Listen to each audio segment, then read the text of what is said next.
Welcome, my dear Aries tribe, Cosmic Insight Astrology. I am your co-pilot, Christina.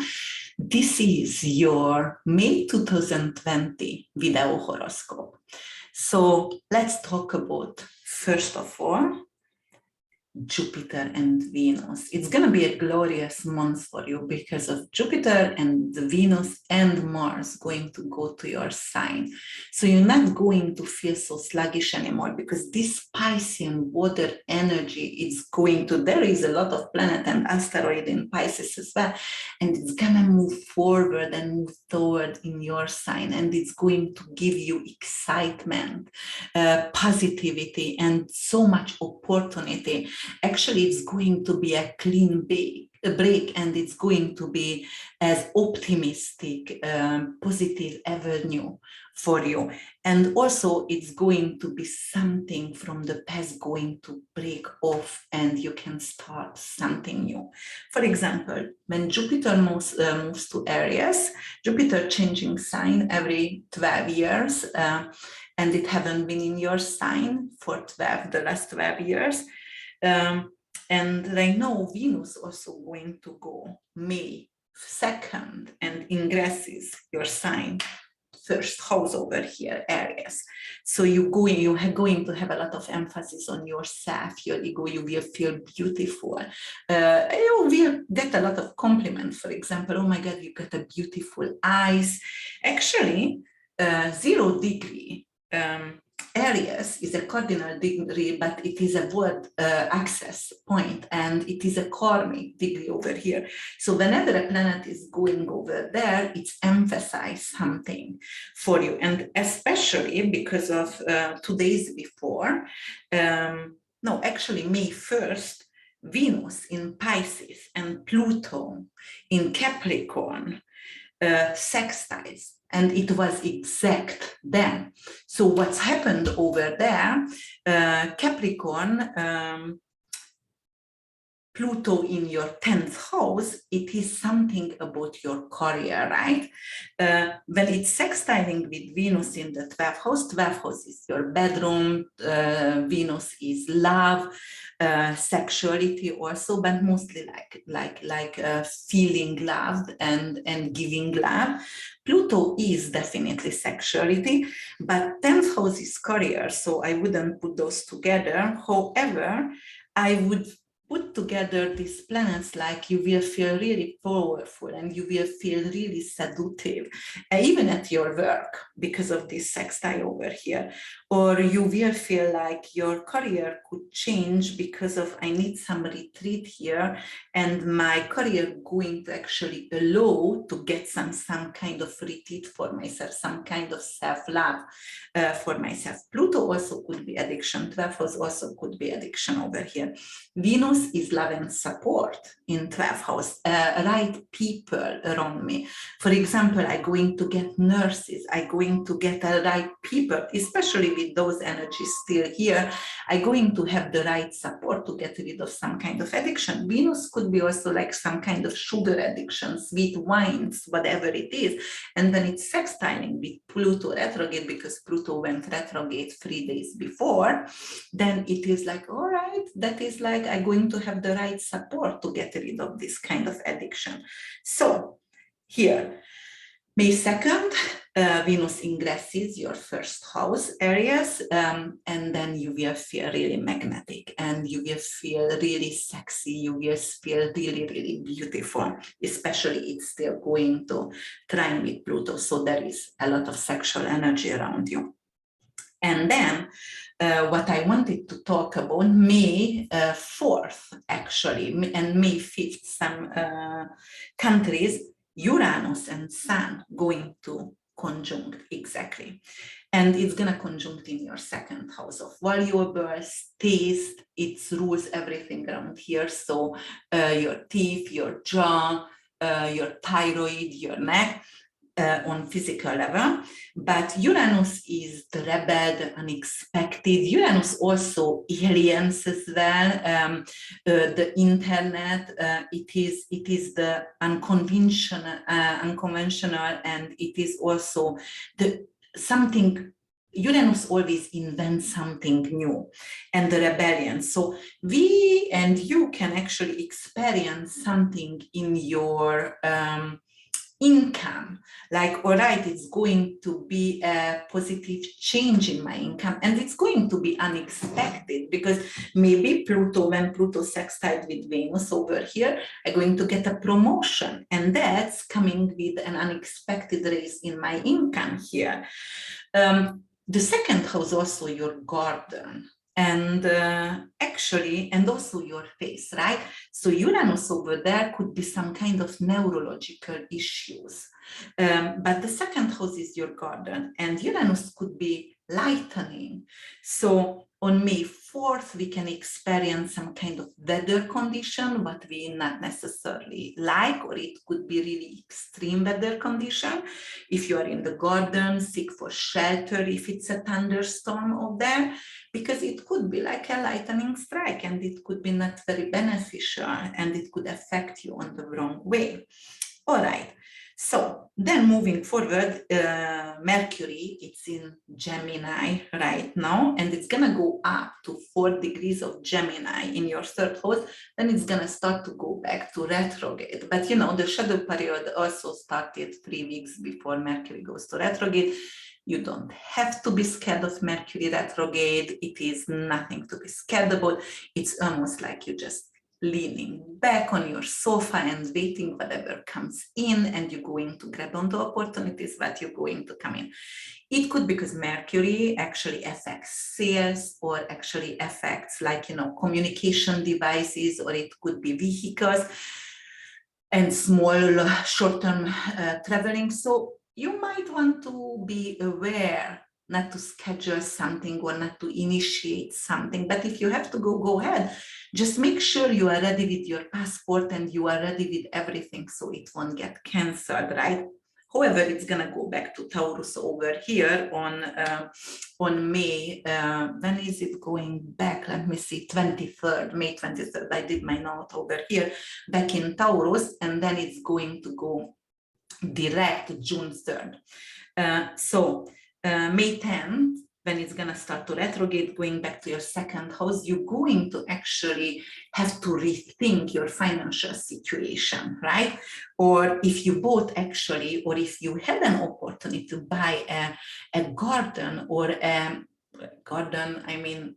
plot, a farm or something like that, because second house could relate to that, but you didn't get it before, it could come back to you. So right now, maybe you can purchase it, only if it's coming back to you. If it's a new thing, then don't start to buy it, wait a little bit longer, but otherwise, if it's coming back to you, you can do that.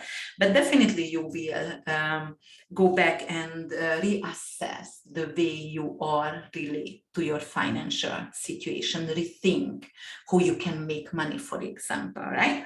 But Mercury started to go to retrograde in your third house, and third house is short distance traveling, and it could be like some kind of car issues, because it's also rules cars. So careful when you are buying a car, or make sure you're checking the brake, or, you know, you make sure you are checking your car and it is in good condition, your cell phone, because, you know, accident could happen during this period of time, or some annoying situation like, oh my, I broke my phone again, or, you know, my husband does it all the time before Mercury goes to retrograde. Either he breaks his drones, he's a photographer, or he breaks something like his cameras, his lenses. So it is really, truly annoying. All right. So that's Mercury over here. And then June 3rd, it's going to move forward. So then from then on, you can purchase, you know, wait for the shadow, but most likely from June 3rd, you are capable to purchase a new car or anything like new phone here. All right, so let's talk about something else. I have the Monday perspective over here, and on May 4th also, Mars in Pisces going to sextile with Uranus at 14 degrees. And Uranus is in Taurus in your second house. Mars still is in your 12th house over here, right? That is secret enemies over here. So, and you know, it could come unexpectedly, but because of it's a sextile, it could reveal your secret enemies, and you can actually diminish that kind of energy, like, okay, I'm going to get rid of that, and I'm going to get, yeah, to get rid of this kind of energy over here. Also Mars and Mars could be investment, um, and and Uranus could be crypto. So it could be something like some valuable, for example, what you lost could appear for you, because Mars is like, I was looking for it, or, you know, I started to initiate to looking for it, but 12th house is hidden. And you know, sextile with Uranus, unexpectedly in second house, something appears for you, what you thought it was lost, a jewelry, a ring, something, what you really like. Even, you know, like it could be something like sextiling. Okay, I thought I lost on crypto, or I don't know the password of my crypto password or whatever, and I thought it's gonna be gone, and I find it, and then I'm capable to access that kind of account. All right, so we still have North Node in 22 degrees, 22 minutes in North Node in Taurus, and it is in your second house, and it's still going to square with Saturn over here in Aquarius. And what you have to know about Saturn in Aquarius, for example, what does Saturn in Aquarius does? So Saturn is restriction. Saturn is you know, limitation. But in Aquarius, it could be test your ideas and you know, your principles. So, for example, what kind of principle, high principle, high values you have. And it can test that. And, you know, like, then are you moving forward to your purpose in life? So what else do we have here? We do have on May 7th, Sun going to sextile actually with Mars in Pisces. Mars going to be in Pisces, right? So when Sun and Mars sextile, that's both of them is male energy and both of them is fiery energy. You can come out from the closet, and you know what, actually Mars in Pisces, secret, someone, and Uranus, also, I told you it's gonna sextile before. It could be like some people gonna come out from the closet. Like they were like, all right, I'm gay, or, you know, lesbian, or whatever it is. Or it could be even coming out from the closet like, I'm not Democrat, I'm Republican, or, you know, just coming out with something surprising for your family over here. Or actually I'm cheating on my partner, something like that. It could be the Uranus and Mars sextile. And then Sun and Mars sextiling, it is going to give you some very, very mystical, because Mars and Pisces, Pisces still mystical, right? And Sun is like, I want to be in center of attention. And 12th house doesn't, you know, like it doesn't say anything about center of attention.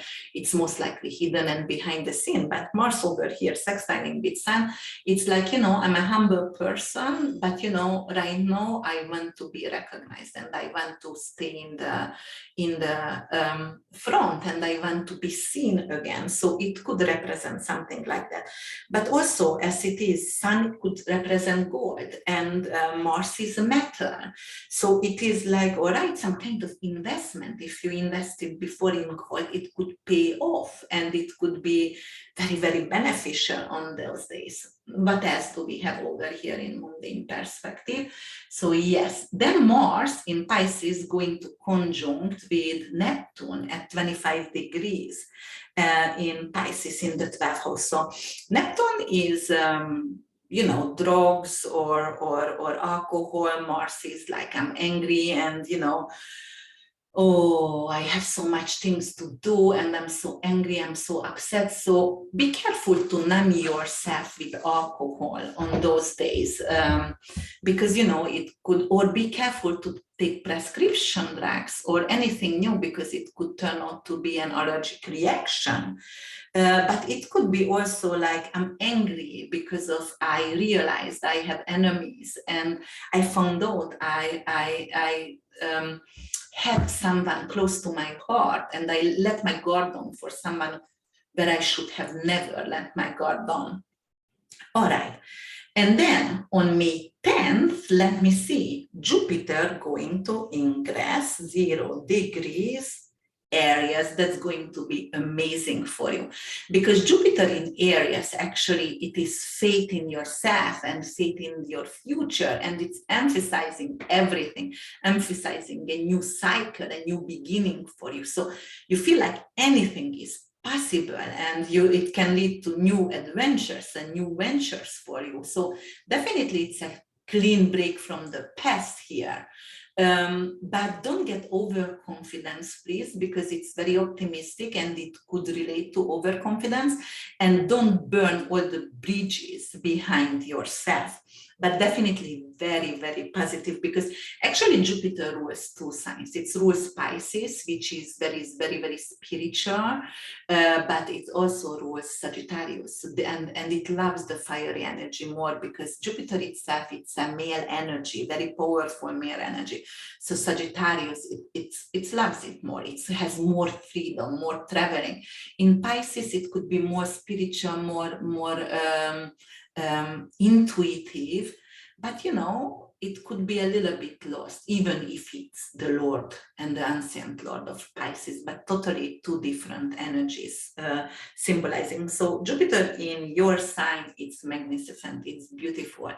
That is your time right now to shine, to start something. And whatever you start right now, it could pay off for the next 12 years. As I said before, when the planets changing signs, or when the big planetary aspects happening in heavens, it's not happens on that day. It's starting only as cycles. It could be a 6 years, a 3-week cycles. It could be a month. It could be a 12 years, 100 years, 200 years. So whatever you initiate right now, and it's in your first house, that is everything about your self-confidence, your ego, everything around you, it is going to go for the next 12 years for you. Jupiter only goes up to 7 degrees this year for you. And then it's going to start to retrograde back to Pisces in end of the year, November and December. And end of December going to move back to your sign again and goes all the way.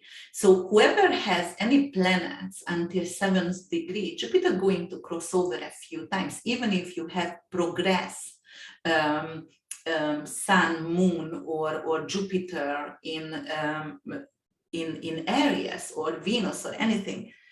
Jupiter gonna pass by a few times, so that's very, very lucky. And you can actually check either on astro.com or Astro Cafe. There is a lot of software where is free astrology chart could be erected, and you can check which house is your Aries in. All right, this is especially for Aries rising, but of course, if you have a sun or moon, you know, sun is your outer self, moon is your inner self, your inner world. You know, sun is your purpose, moon is your emotion, and your ascendant is always the mask what you are wearing for everyone, the way you are pretending, the way you are approaching different avenues, the way you are pretending to other people. So here it is. So Jupiter going to go to Aries, so it is really significant. And actually, when Jupiter go to 0 degrees Aries, I was talking about that. That is a cardinal sign, and that's a word axis over here. And it's going to be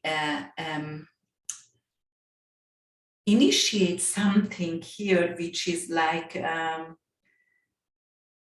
start something in your first house, which is your ego going to change. You're going to reinvent yourself. So that's a really karmic degree here.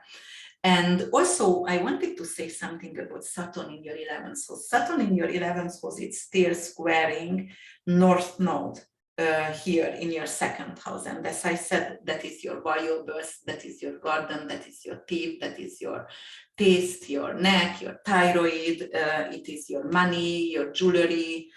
And Saturn over here, that is in your 11th house of social circle and squaring. So it's going to bring on a permanent change in your life. And it could be like, all right, you know, but those friends or those social circle I belong from, I don't want to belong from anymore. It really, truly doesn't let me to be who am I. And North Node is like who you have to be. That's your purpose in life. That is your future, the next life as well. So you have to get rid of those elements here, those friends actually, to move forward, right? So that's what it's teaching you right now here. So some kind of old structure is going to be done for you here between the second, and the old structure could be something what you think about money, the way you think about money, and it's going to get demolished so you can rebuild again. So that kind of the way you're thinking about money, it could actually disappear, right? All right, and what else going to happen here on mundane perspective? So May 15, Ceres going to actually move to Cancer over here. Ceres is an asteroid, and actually it's related to fear of loss. And in the fourth house, it could represent for you, you're going to fear about to lose your real estate investment or your home, or you know, maybe you bid on something and you fear to lose it because someone else is going to offer more money for it, and you won't be the one who gets it. And that is something with your home, family. You know, fourth house also ending, and Ceres over here, and funerals and family. Ceres over here, it could be like I have fears to lose a family member, and maybe it is not even a valid fear. Maybe it is just some kind of unconditional fear, but you know, fear of loss a family member over here. Okay, and then what we have over here, Vesta going to go to Pisces in 12th house. We don't have that much Piscean energy, but it's going to happen, going to ingress 24th of May.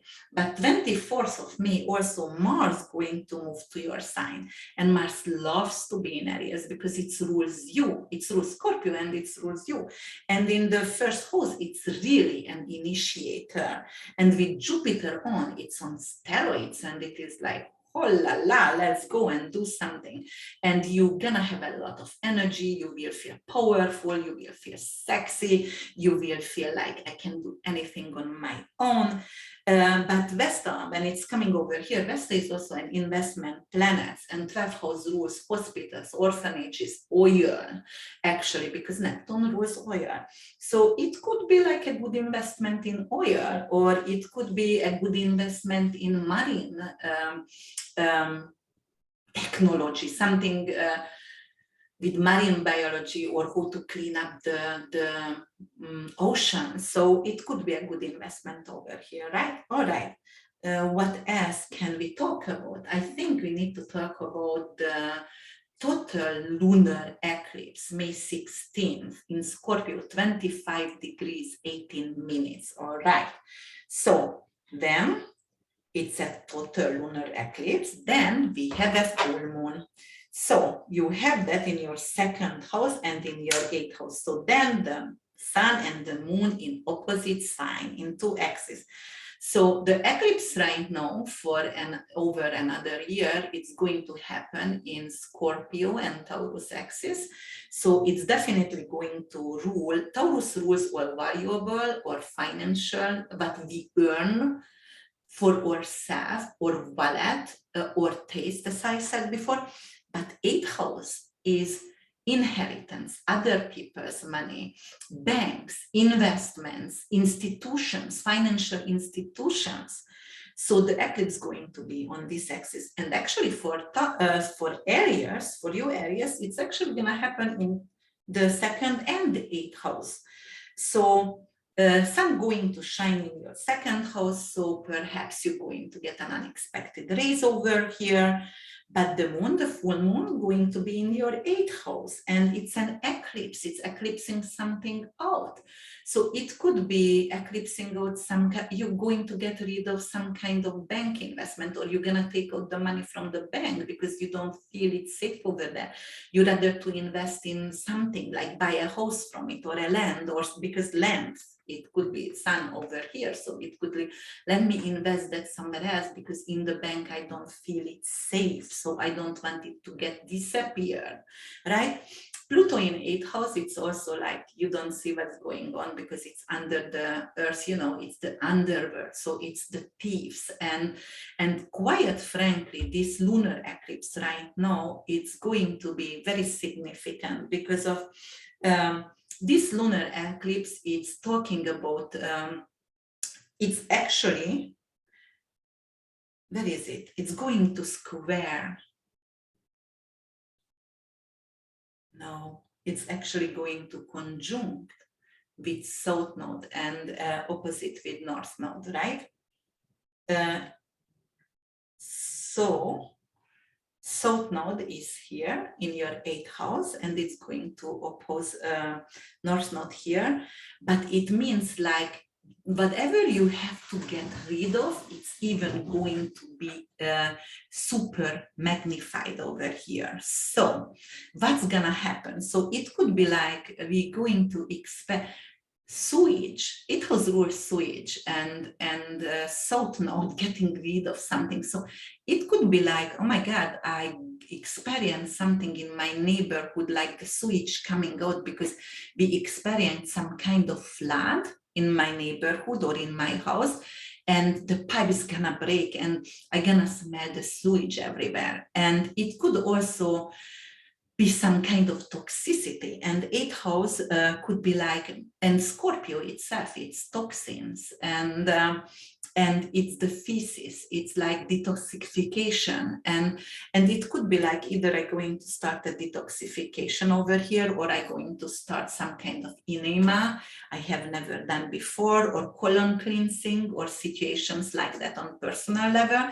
It's also going to, because of South Node, getting rid of criminals. It houses criminals, and then because it is an eclipse, like if we going to North Node over here with the sun, conjunct with the sun is lighting up actually the criminals over here, the corrupt people. So that is, Scorpio is a murky energy, it's switch, it is like what's going on underground, but the sun going to give light to it.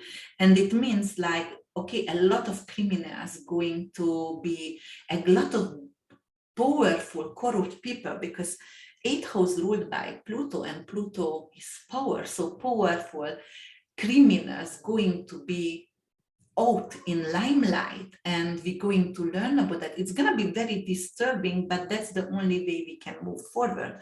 For you, it is like, all right, I'm going to get rid of some kind of banking situation, or some kind of inheritance could get eclipse out from you. You thought you're going to get some kind of loan or inheritance, and it is not coming into your way the way you want it to come into your way. So that could happen. Or careful to get actually cut, because that's also rules taxes. So careful not to get tax fraud, something like that area. So just be mindful over there to do your taxes here. But definitely it could be some kind of colonoscopy, or it could be polyp on the colons as well. So be mindful when you are having a checkup for yourself. Okay, so let's see what other notes I made over here, what other thing gonna happen here.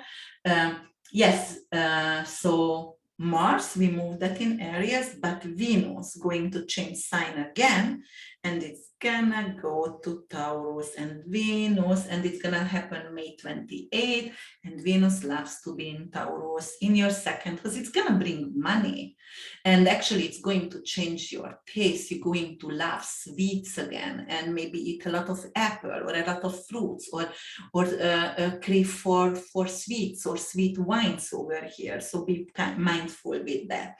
When Venus, but Venus also has a material side, and actually very strong material side. So it could bring a lot of money, second house, right? That is your wallet over there. Okay, sweet teeth, but your wallet is getting thicker and thicker. So that's financially, it's really good for you. And then Mars and Jupiter going to conjunct in Aries on the 29th of May in 3 degrees. So if you have any planet in 3 degrees Aries, or actually 1 to 6 degrees in Aries, you are very lucky, even if any progress planet over there. You can invest, you're going to get expansion, it could be some great financial investment, and as I said, Mars rules matter. So some kind of metal investment could pay off over here as well. Or, you know, Mars, let me see, Jupiter 9th house rules, and your 9th house and your 12th house, what else could be that?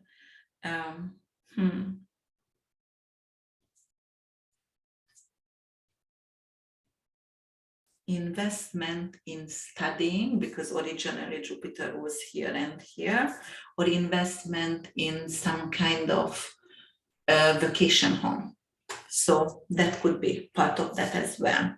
All right, and then we're going to get the new moon in Gemini on the 30th. New moon is always a new beginning, but it's gonna be in your third house. Third house is sales.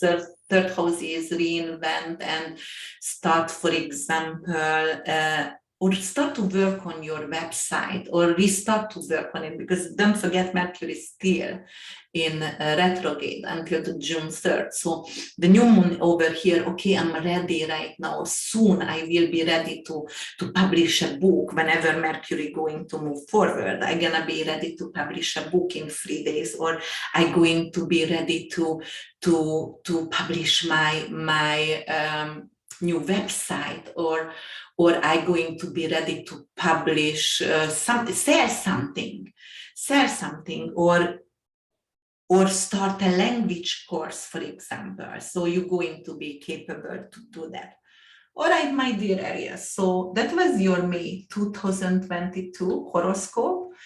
If you would like to have a personal reading with me, my name is Christina Simon, and my website is www.urbanwitch.org.